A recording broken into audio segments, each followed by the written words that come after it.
بەناوی خی گەورە مێرەبان پێشەم شتێک بەناوی فراکسیۆنی پارتی دموکراتی کوردستان پیرۆزبایی پێشکەش بە جەماوری کوردستان دەکەین بە بۆنەی گەڕانەوەی مانجی پڕخێر و بەرەکەت مانجی ڕەمەزان و سەرەتایەکەیش بە خێر و بەرەکەت لەوەی کە دوێنێ ڕێکەوتنی نێوانە و هێزە ئەساسیانەی پارتی یەکێتی گۆڕان بۆ پێکەنانی حکوومەت ڕێکەوتنی کۆتایی ئەنجامدرا و هەنگاوەکانیشی لە ڕووی ئەمەلیەوە دەستی پێکرد و ئەمڕۆ شەمو ئامادەکارێک لە پەرلەمانی کوردستان کراوە وەک ئێستاش بینیتان لە بانگێشتەکەی سەرۆکایەتی پەرلەمانی کوردستان ڕۆژی چوارشەمە دیاری کرا کە کۆبوونەوەی پەرلەمان ئەنجام دەدرێتن بۆ خوێندنەوەی سێەم تایبەت بە پرۆژە یاسای کارەکردنەوەی دامەزراوەی سەرۆکایەتی هەرێمی کوردستان و هەڵبژاردننی سەرۆکی هەرێمی کوردستان و شێوازی هەڵبژاردننی سەرۆکی هەرێمی کوردستان تا بە خاوەنبوونی دەستور لە ڕۆژی چوارشەمە کۆبنەوەکە ئەنجام دەدرێتن. کۆبنەوە خوێندنەوەی سێەم دەکرێتن پێشتر هەموو گفتوگۆیەکانی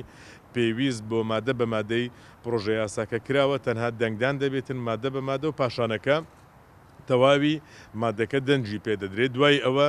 لەلایەن سەرۆکایەتی پەرلەمانی کوردستانەوە واژوو لەسەر یاساکە دەکرێت لە پاشی ئەوە دەرگای خۆپاڵاوتن بۆ کەسانە دەکرێتەوە کە CV پێشکەش دەکەن و هەنگاوەکانی عملی خۆپاڵاوتن دەست پێ دەکات. دوای ئەوە ناوەکان ڕادەگەیەندرێتن ئەوانەی کە مەرجەکانی خۆپاڵاوتنیان هەبوو پاشی ئەوە چەند ڕۆژێک دەرفەت دەدرێتن لەوەی کە ئەو کەسانێت تانە بگرن لە دادگا تانە بگرن. دوای ئەوە جارێکی دیکە دوای ڕاگەاندنی تانەکان سەرۆکایەتی پەرلەمان کۆبنەوەیەکی دیکە ڕادەگەیەنیتن و متمانە بە سەرۆکی هەرێمی کوردستان دەدرێتن و لە پەرلەمان دەنجی پێدەدرێ. پاشی ئەوە ئێمە وەکو فراکسیۆنی زۆرینە و براوەی هەڵبژاردن ناوزەدی سەرۆکوەزیران دەکەین کەسی ڕاستپێردراوی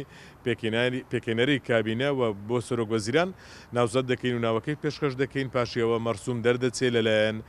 سەرۆکی هەرێمەوە ڕادەست پێدرێتن بۆ ئەوەی کە کابینەی نوێ پێک بهێنێتن ماوەی 30 ڕۆژ لە بەردەمی دەبێتن کە گفتوگۆ لەگەڵ لایەنە سیاسیەکان دەکاتن بەدڵنیاییەوە کەمتر لە 30 ڕۆژی پێویستە لە بەرەوەی ئامادەکاریەکان تەواو بووە لەوەی کە ڕێکەوتنە سیاسیانی ئەنجام درابن کەمتر لە 30 ڕۆژدا سەرۆکوەزیرانی ڕاستپێردراو کابینەکەی پێشکەش بە پەرلەمان دەکاتن لە پەرلەمانی کوردستانەوە متمانەی پێدەدرێتن. بەدڵنیاییەوە نزیکەی 10-12 ڕۆژێک بۆ هەڵبژاردننی سەرۆکی هەرێمی کوردستان پێویست دەبێتن لە چەند حاڵەتێکدا ئێمە دەخوازین وەکو فراکسیۆنی پارتی دیموکراتی کوردستان بەر لە جەژن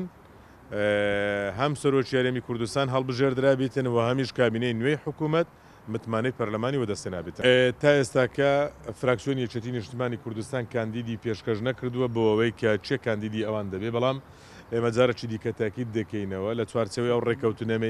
ڕێکەوتنەی کە پارتی و یەکێتی هەیەیان ڕنگدانەوەی لەسەر کارەکانی هەردوو فراکسیۆنمان دەبێت ئێمە پابندین بە هەموو ڕێکەوتنێک کە پارتی دموکراتی کوردستان لەگەڵ هەر لایەنێک ئەنجامی دابیتن بۆ شێوازی حکومڕانی و بۆ دابەشکاری پۆستەکانی ناو پەرلەمان و حکوومەتیش بۆیە بەنسبەت ئێمەوە پابندین بەو ڕێکەوتنە هیچ گرفتێکمان هەر کاتێک فراکسیۆنی یەکێتی کاندیدی خۆیان پێشکەش کرد بۆ ئەوەی کە کاندید بێ بۆ سەرۆکی پەرلەمان ئێمە بەدڵنیاییەوە وەکو فراکسیۆنی پارتی دەنجی پێدەدەین و پشتگیری لە کاندیدەکەیان دەکەین. ئەنا بەدڵنیاییەوە لە یاساکە بەڕوونیاتوە سەرۆکی هەرێمی کوردستان جێگیری دەبێتن ئەو جێگرێکە دوو جێگرێکە